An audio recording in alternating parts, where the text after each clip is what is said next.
Bonjour tout le monde, c'est Dan. Aujourd'hui on va parler français parce que j'ai envie. La dernière vidéo a plutôt bien fonctionné en français. C'est la deuxième fois que je filme cette vidéo en vrai, parce que la première fois j'ai voulu tacler un sujet tellement trop large que je me suis énervé tout seul pendant une demi-heure. Aujourd'hui, on va parler de comment complimenter une personne trans. Beaucoup de personnes trans sont très présentes sur internet et exposent un petit peu leur transition, à la fois pour pouvoir observer leur progrès eux-mêmes et à la fois pour pouvoir aider la communauté, pour pouvoir montrer qu'il y a de l'espoir et que c'est faisable et c'est super. Mais du coup, il y a tellement de posts Instagram avec des commentaires un peu bizarres en dessous. C'est toujours les mêmes compliments qu'on entend. J'ai fait une espèce de compilation des compliments récurrents que je trouve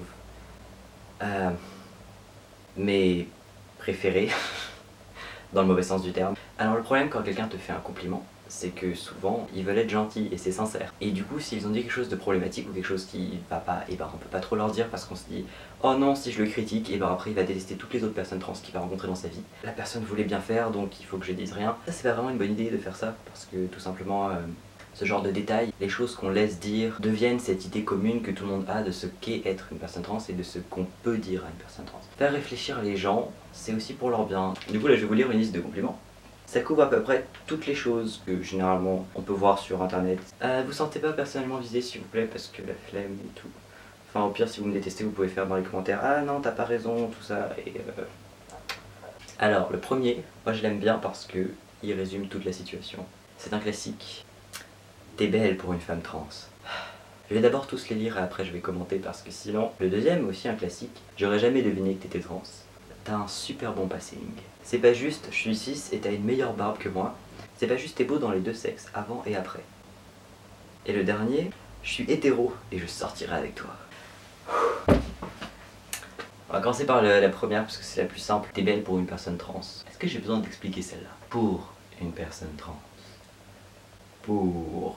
C'est un peu ce qui annonce la thématique de tous ces commentaires. C'est-à-dire que une personne trans, c'est moins bien qu'une personne cis, par défaut. Le défaut pour une personne trans, c'est d'être moche et repoussante. Enfin, voilà quoi.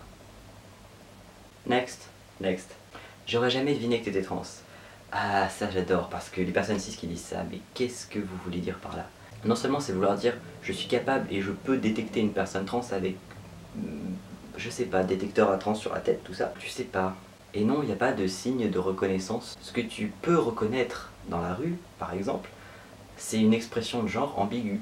D'accord? Peut-être que tu vois passer une personne dans la rue qui à la fois a une très grande barbe et à la fois de la poitrine et à la fois marche avec des talons et à la fois conduit une moto. Cette personne aurait vachement la classe. Mais tu sais pas que cette personne est trans. Peut-être juste un homme cis qui adore les talons. Mais du coup l'utiliser comme un compliment, c'est aussi un problème parce que tu veux être gentil en disant que ce qui rend la personne belle, c'est qu'on peut pas savoir qu'elle est trans. Donc déjà c'est bizarre, c'est-à-dire si je mettais un t-shirt avec écrit « Bonjour je suis trans », est-ce que automatiquement je deviens très laid? Mais voilà, c'est vouloir dire que cacher des signes de sa transition, c'est se rendre plus beau. Si on voit pas tes cicatrices, t'es plus beau. Bravo, tu ressembles plus à une vraie personne, à un vrai homme.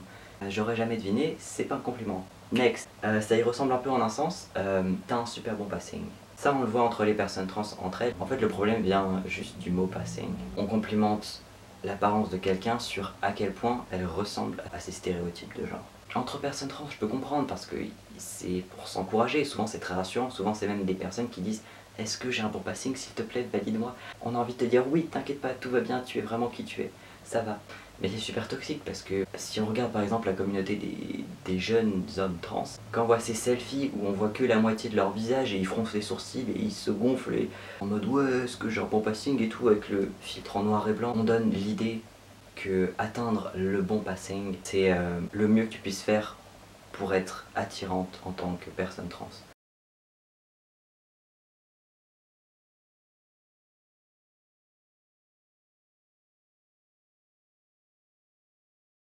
Le t'as un super bon passing, c'est un petit peu le j'aurais jamais deviné que t'étais trans mais version personnes trans entre elles. Maintenant on va parler un petit peu de ce que les cis ont à dire. C'est pas juste t'as une meilleure barbe que moi, ça c'est un commentaire que j'ai vu assez souvent. C'est-à-dire c'est des hommes cis qui pensent que parce que t'es trans tu devrais être moins un vrai homme que lui, tu vois. Bon déjà le coup de la barbe, il y a un truc que je voudrais dire c'est que niveau testostérone biologiquement parlant, un homme trans, c'est la même chose qu'un homme cis. On a les mêmes niveaux de testostérone dans le corps, on a la puberté pareil. Si on a une meilleure génétique que toi et qu'on a une putain de barbe de viking après 2 ans de thé, alors que ça fait 10 ans que t'as commencé ta puberté et que t'as toujours pas de barbe, ben, je suis désolé pour toi, c'est la génétique, c'est comme ça. La testostérone qu'on a dans notre corps, c'est la même exactement, c'est pas une testostérone qui marche moins bien, c'est pas un faux truc. Non, parce qu'il y a quand même une espèce de thématique assez drôle, c'est que les personnes cis pensent être genre le bio, genre vrai homme authentique, biologique, issu de l'agriculture naturelle. J'ai été élevé dans un pré, sans additifs, sans colorants. Une personne trans, c'est genre